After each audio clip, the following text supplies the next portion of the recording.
A ver, lo primero es lo primero. Hay que olvidarse del cuento para niños, de la ballena y todo eso. Lo que tenemos entre manos con el libro de Jonás es en realidad uno de los dramas teológicos más profundos, más potentes y provocadores que se han escrito. Esto va de la anatomía de una rebelión, pero ojo, no contra un rey o un imperio, sino una rebelión contra la mismísima naturaleza de Dios. Así que vamos a meternos de lleno en el análisis. Y claro, la pregunta del millón es esta: ¿por qué un profeta de Dios huye de Dios? La respuesta fácil, la que casi siempre damos por sentada, es pues el miedo, ¿no? Miedo a un enemigo brutal, miedo a fracasar en la misión. Pero la realidad es infinitamente más compleja, mucho más reveladora. Porque Jonás, en el fondo, no está huyendo de su misión. Está huyendo del carácter de su propio Dios. Y eso lo cambia todo. Y esto nos mete de cabeza en la raíz del asunto. La fuga de Jonás no es para nada un acto de cobardía, es un acto de convicción, de una convicción teológica profundísima. Es, digámoslo claro, una protesta en toda regla. Aquí está la clave de todo, el punto crucial. El problema de Jonás no es que no conozca a Dios, es que lo conoce demasiado bien. Él sabe, porque lo dice la propia Escritura, que su Dios es clemente y piadoso, tardo en enojarse y de grande misericordia. Y paradójicamente, para Jonás, ese es el problema. No está huyendo de la posibilidad de fracasar, que va, está huyendo de un éxito que él considera una traición a su pueblo, a su concepción de la justicia divina. Y fijaos en este contraste, porque es que es un choque de trenes en toda regla. Por un lado, tenemos la fe de Jonás. ¿Cómo es? Pues es una fe muy nacionalista, muy de los nuestros. Para él, la justicia de Dios, su gracia, todo eso es un pacto exclusivo para Israel. Y Nínive, que era la capital del cruel imperio asirio, el enemigo público número 1 de su pueblo, pues para él solo merecía una cosa: ser destruida. Pero por otro lado, ¿qué nos muestra el libro sobre Dios? Pues todo lo contrario, una misericordia que no entiende de fronteras, una gracia que es universal y que le da una oportunidad hasta al peor enemigo imaginable. En resumen, Jonás quiere un Dios para su tribu, y se topa con un Dios que es para todos. Por eso, su huida a Tarsis tiene tanto simbolismo. Tarsis, para la gente de la época, era literalmente el fin del mundo, y él se va en la dirección exactamente opuesta a Nínive. Así que, no es una simple fuga, es toda una declaración de principios, tanto política como teológica. Es como si Jonás estuviera gritando: «Me niego a participar en esto, no seré yo quien ayude a salvar a mis herederos». Pero claro, Dios no va a aceptar un no por respuesta. Y aquí es donde la historia da un giro y se sumerge en las profundidades, literal y simbólicamente.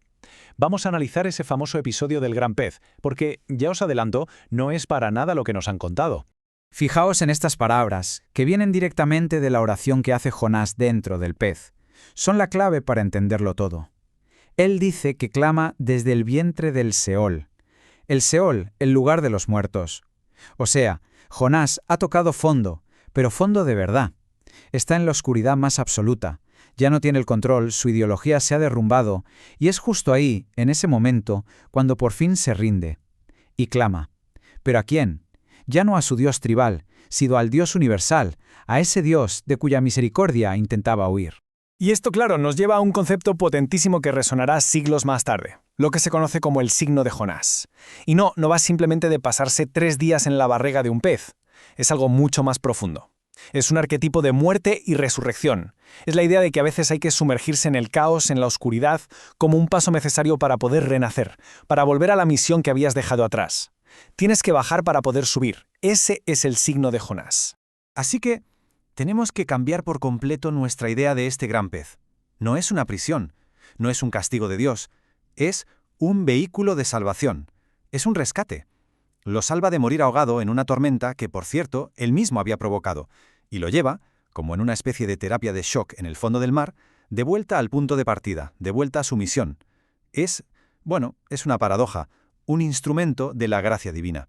Vale, una vez que el pez lo vomita en tierra firme, tenemos a un Jonás que ahora obedece, pero a regañadientes. Se va para Nínive. Y es aquí, justo aquí, donde llegamos al verdadero clímax teológico de todo el libro, a lo que podríamos llamar el escándalo del perdón. Y es que, ojo al sermón que suelta Jonás. Es probablemente el más corto y el menos motivador de toda la Biblia.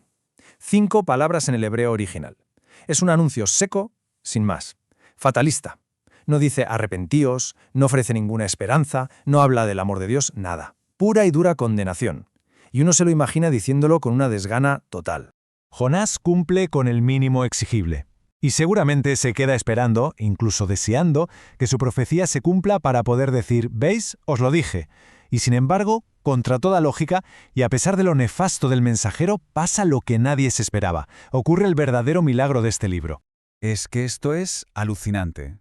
Nínive, una ciudad famosa por su crueldad, una superpotencia militar, escucha ese mensaje tan pobre y de repente, de forma espontánea, toda la ciudad se arrepiente. El rey se baja del trono, se viste de saco, todo el mundo ayuna, clama a Dios. O sea, los enemigos de Israel, los malos de la película, se arrepienten. Este, y no el pez, es el verdadero, el gran milagro del libro de Jonás. Que la gracia de Dios funciona incluso con el peor mensajero posible y en el corazón que parece más duro. La historia podría acabar aquí, ¿verdad? Con un final feliz y todos contentos. Pero no. El autor nos lleva a una última escena. Una confrontación final que esconde la lección más incómoda y a la vez más profunda de todo el relato. Jonás está que trina, rabioso. ¿Por qué? Porque ha pasado justo lo que él se temía. Dios ha perdonado a Nínive. Se sienta fuera de la ciudad a ver qué pasa, totalmente enfurruñado. Entonces Dios hace que crezca una planta para darle sombra. Y Jonás, oye, se pone contentísimo por esa pequeña comodidad. Pero al día siguiente, la planta se seca y Jonás se lleva un disgusto monumental. Y es ahí, justo ahí, donde Dios le pone el espejo delante y le muestra la terrible desproporción de su corazón. Siente una pena enorme por una simple planta que le daba confort, pero no siente absolutamente nada por el destino de más de 120.000 personas. Y claro, la lección de esa planta se convierte en un espejo para quien lee. El libro nos fuerza a preguntarnos, ¿y si en el fondo somos un poco como Jonás? ¿No estará nuestra escala de valores también un poco distorsionada? ¿Acaso no nos lamentamos más por nuestras pequeñas incomodidades, por nuestras plantas que se secan, que por las grandes tragedias que les suceden a otros, a gente que no está en nuestro círculo más cercano? Y el libro acaba así, con esa pregunta de Dios flotando en el aire. Sin respuesta. No sabemos si Jonás cambió o si entendió la lección. Y ahí reside su genialidad. Porque la pregunta, en realidad, ya no es para Jonás, es para nosotros, para cada persona que lee la historia. Es una invitación a que miremos dentro de nuestro propio corazón y decidamos de qué lado queremos estar.